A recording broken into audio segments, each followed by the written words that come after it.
In this video, we analyze Mark Allen's legendary heart rate transformation. Before becoming the grip, Mark Allen was the classic example of being fit but unhealthy. Despite his incredible raw speed, he suffered from chronic fatigue and recurring injuries because his training intensity rarely dropped below anaerobic thresholds.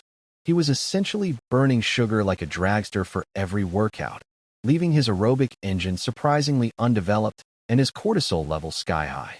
Enter Dr. Phil Maffetone, who prescribed a radical ceiling on Allen's intensity using the now famous 180 formula.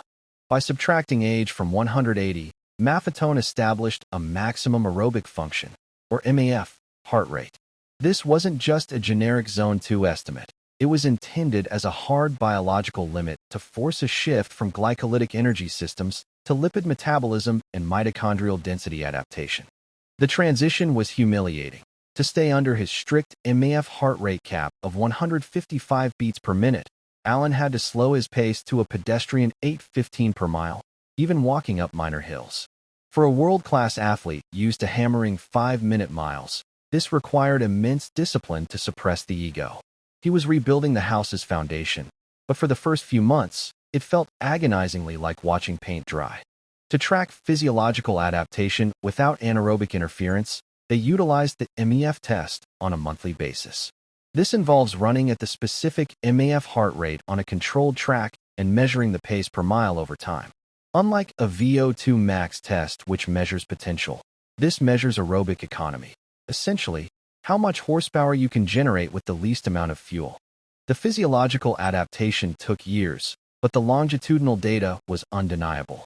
At the exact same heart rate of 155 BPM, Allen's pace dropped from that sluggish 8:15 down to a blistering 5:20 per mile. He hadn't just gotten faster. He had achieved metabolic efficiency that allowed him to preserve precious glycogen stores for the high-intensity demands of the marathon's final miles.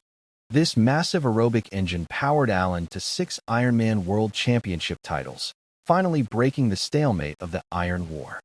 It's crucial to note that once his base was optimized, he did reintroduce anaerobic speedwork for about 10 to 15% of his volume.